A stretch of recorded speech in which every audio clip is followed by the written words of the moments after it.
안녕하십니까. 조제팔입니다. 오늘은 낙찰을 받고 처리를 못해 애를 먹이는 물건들을 어떻게 처분하느냐, 그 팁을 알려드리도록 하겠습니다.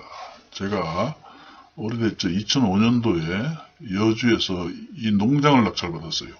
2004타경 440번입니다. 여기 사진을 보면은 일회농원이라고 있어요. 일회농원. 농원을 낙찰받았는데 감정금액은 1억 8,174만 5천원, 그리고 5,900만원까지 떨어졌어요. 굉장히 많이 떨어졌죠. 지금은 이렇게 많이 안 떨어지죠. 그 당시는 좀 많이 떨어졌습니다. 오래전이기 때문에.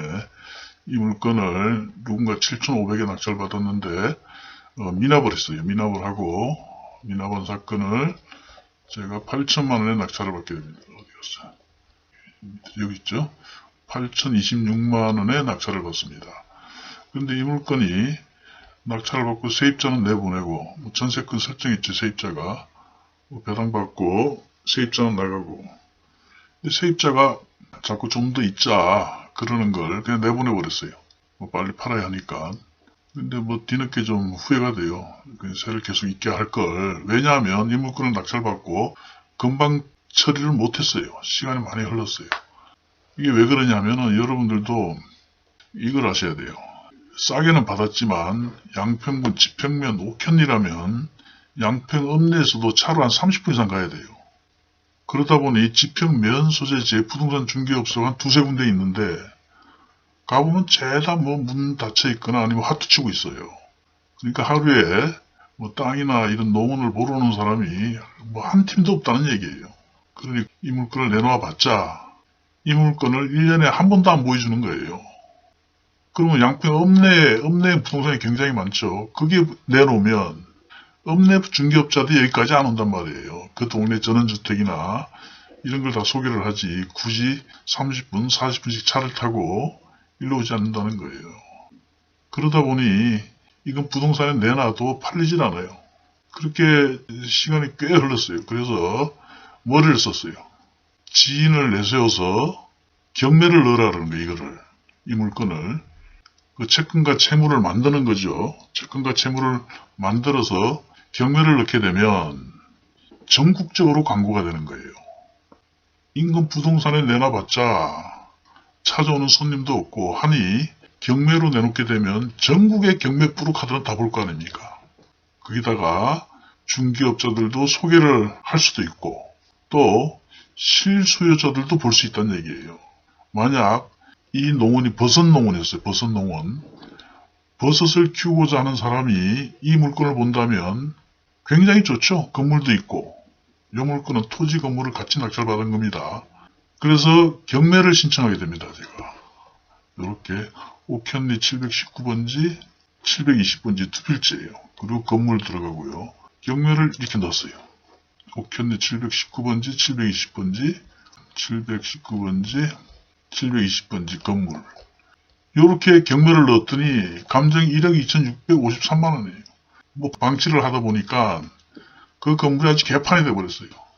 산돼지도 거기 가서 똥을 싸러 가고 비행 청소년들도 왔다 자고 가고 개판이에요.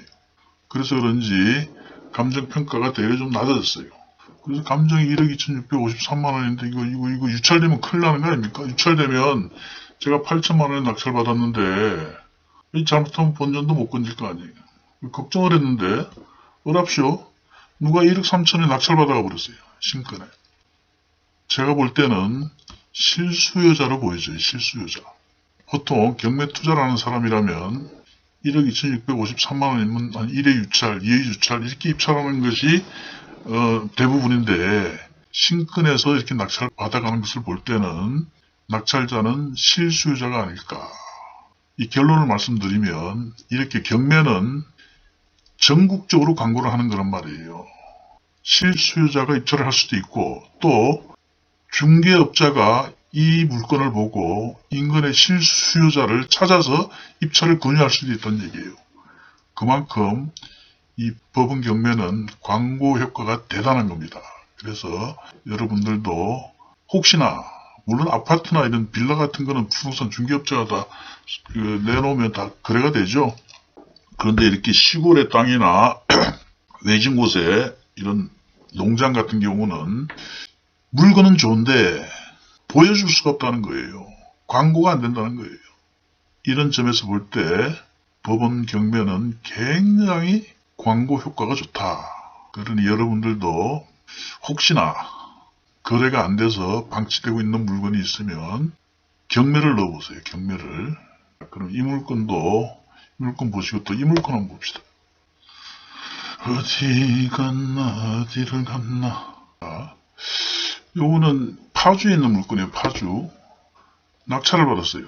건물이 이렇게 있죠. 건물은 매각에서 제외되고 토지만 경매에 나왔어요. 토지 107평 1억 7,700만원짜리를 8,250만원에 낙찰받았어요.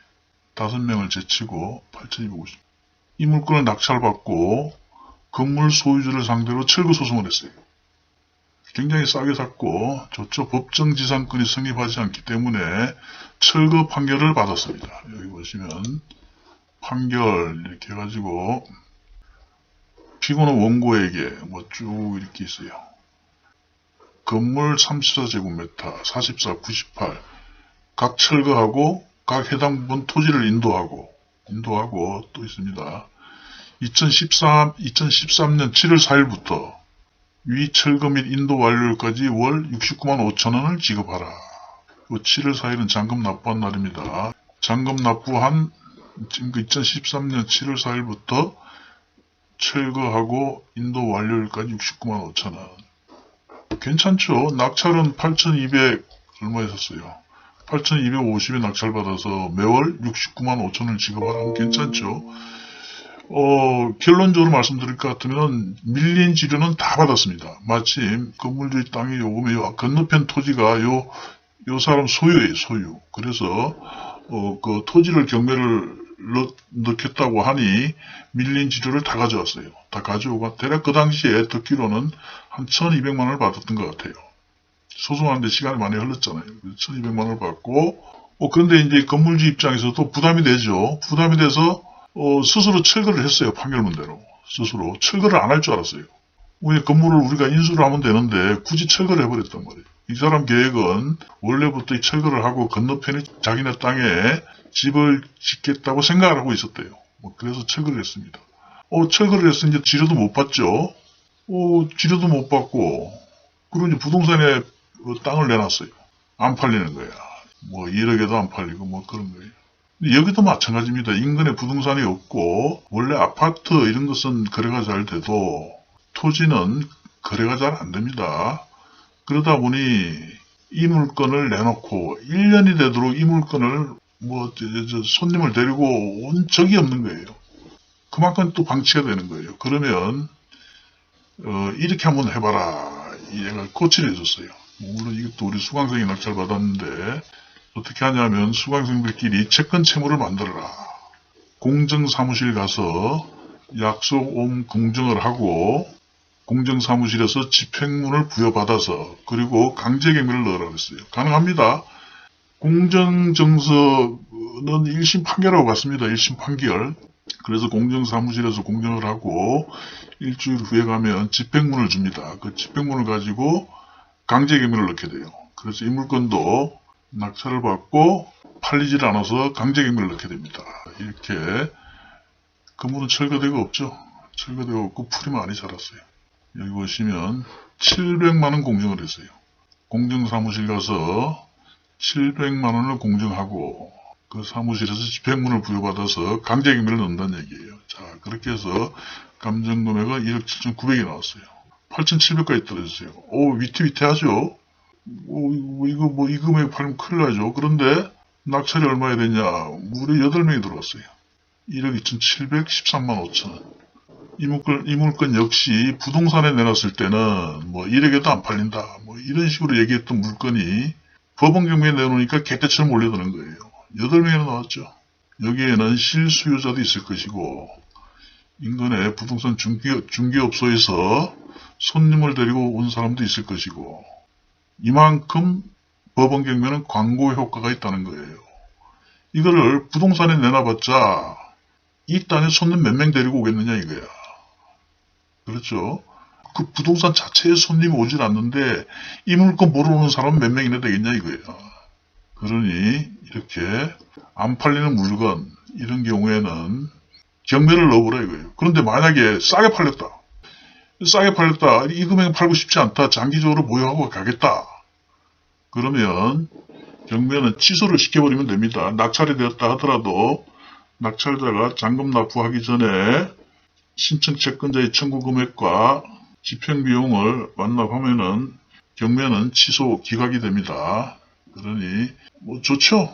오히려 또 법원 경매하면 경매 수수료가 들어가죠. 경매 비용. 그 비용이 중개업자 중개 수수료보다 쌉니다.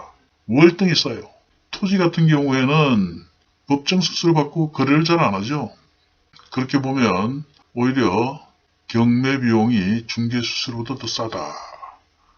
만약에 예상했던 금액에 낙찰이 되지 않는다면 그때는 취소를 시키면 된다는 겁니다.